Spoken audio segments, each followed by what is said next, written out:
For months, the Trump administration warned defiant states, you can't take federal money and refuse federal oversight. Most ignored it, some dared Washington to act. Now, Minnesota is first in line, finding out that warning wasn't rhetoric. President Trump's administration has formally told Governor Tim Walz, provide the required SNAP receipt data or face consequences. 30 days, that's the clock. Not a press conference, not a talking point, a deadline. And if Minnesota doesn't comply, the administration says it's prepared to start withholding federal SNAP administrative funding, the money that keeps the program running. And so stay with me, because once you see why Minnesota's on the clock, you'll understand why this fight just went nuclear. So here's the broader context that matters, part of the major legislation passed in the big beautiful bill. The Trump administration made one thing clear: waste and fraud in federal programs at the state level is no longer going to be tolerated. And SNAP is front and center in that crackdown. Why? Because the federal government relies heavily on state-reported data to determine how much funding states receive and how those programs are administered. And when that data is wrong, whether through negligence, poor oversight, or something worse, it directly affects taxpayer dollars. We've already seen states like Maryland flagged as being at risk of losing federal funds because of serious data inaccuracies. The message from Washington has been consistent. If you can't report the numbers accurately within the margin of error the federal government is giving you, then you don't get to keep operating like nothing happened. No. And frankly, that's how it should be. Consequences for your actions, punishment, especially when you're talking about with taxpayer money. If a state doesn't care enough to get the numbers right, it raises a simple question. Do they really need the money, or do they just expect it no matter what? And now that brings us to Minnesota, where the governor, Tim Walz, and his administration have officially been put on notice. The Trump administration has told the state comply with federal SNAP verification and the reporting requirements, or then they'll just have to face consequences. Plain and simple. 30 days, that's what they have.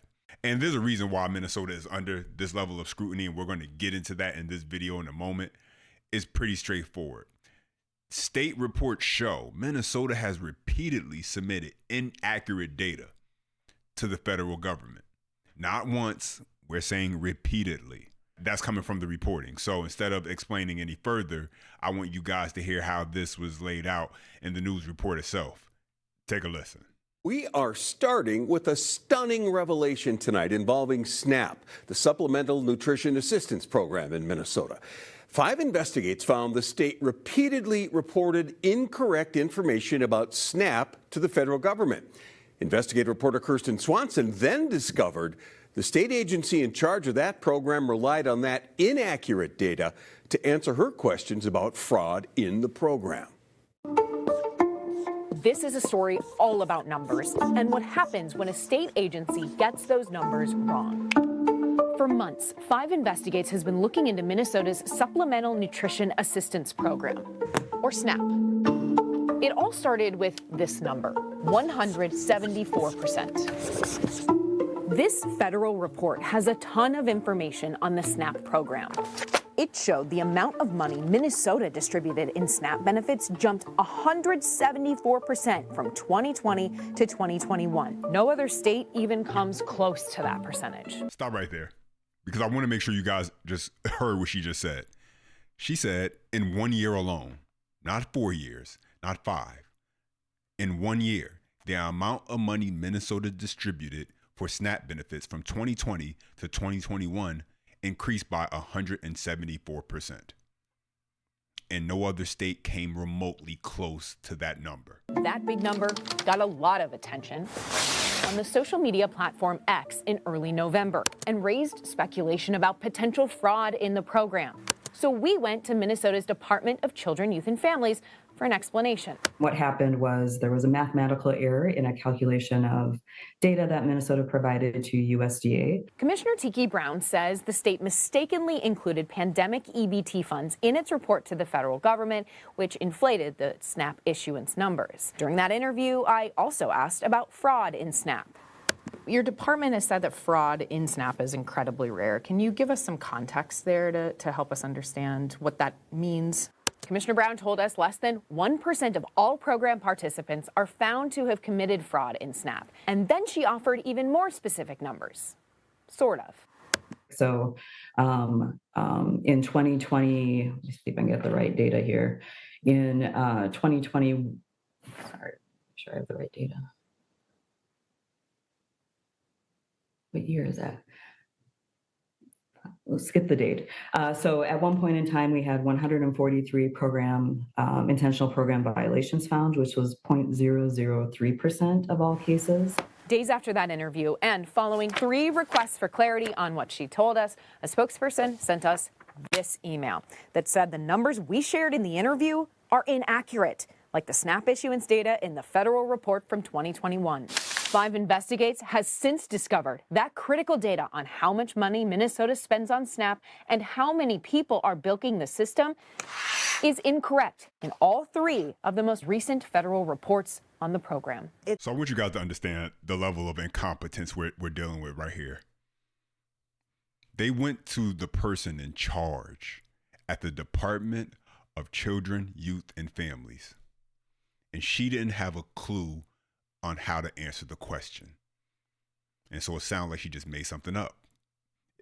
I'm just going off of just how she kind of answered the question, off of kind of reading people and their response. That's just my personal opinion. Then we find out, yes, in fact, a spokesperson had to reach out to the reporter and tell them those numbers that were provided to you, they're actually inaccurate. And then when the investigative digging continued, the reporter discovered it's not only those numbers, but you go back over the 3 most recent years, 2021, 2022, 2023, they're talking about in this instance, and those numbers are wrong that they provided. So the first time through, okay, we can understand that can happen. Now, if that continues for several years, now we're going to have a different conversation. Julie Blaha is the Minnesota State Auditor. Every year, her office audits federal funds spent by Minnesota agencies. She told me an error like this isn't surprising. When you have a brand new program and you have some that have some very, very technical, very precise ways of categorizing the data, that's not a surprise to have something miscategorized. Now, you want to fix it. We're going to check it. We're going to fix it because there are people who depend on that data to make decisions. And the people making decisions about SNAP funding are members of Congress. We asked to speak with Minnesota Representatives Angie Craig and Brad Finstad. Both sit on the House Committee on Agriculture. Craig's office said due to the demands on her schedule, she couldn't do an interview with us. But Finstad did speak to us from Washington last week. What is your reaction to the fact that the state reported inaccurate information to the federal government and then relied on that information to answer questions when we started asking about the program? I'm just a common sense farmer from southern Minnesota, but that sure seems to me of quite a bit of incompetence on their own level. You guys can't even get your numbers right. How do we trust that you're administering these precious taxpayer dollars appropriately to our neighbors in need? They've lost all credibility. And this is exactly why the USDA and the Trump administration are stepping in. Because when states repeatedly submit inaccurate data for a federal program like SNAP, that's not just a paperwork problem. SNAP funding is tied to the data states report. More participants reported means more federal dollars flowing in. And when that reporting isn't accurate, it turns into a system that rewards sloppiness at best and exploitation at worst. And for a Democrat-led state like Minnesota, that creates a powerful incentive. Keep the handouts flowing, keep people dependent, and keep yourself in office, even if it comes at the expense of the taxpayer. This is real taxpayer money being distributed based on numbers the states themselves are responsible for getting right. And when a state doesn't take that responsibility seriously, the federal government has 2 choices: ignore it and keep writing checks, or step in and enforce standards. And the Trump administration has clearly chosen enforcement. And because this is federal money, it doesn't just affect Minnesota. It affects every taxpayer in the country. And that's why Minnesota is on the clock. Over the last 3 weeks, I asked to interview Commissioner Brown again in this email and in this email. The department declined both requests. I've sent 5 different emails following up on this information, asking what the department is doing to fix the errors and how they're making sure it doesn't happen again. In response to our questions, DCYF says it's working with USDA to correct the data and will resubmit its reports. The agency says these errors did not impact the amount of money Minnesota received in SNAP benefits, and it has put processes in place to prevent them in the future. Officials did not provide specific information about those processes, and at this point did not have a timeline for when the information would be updated.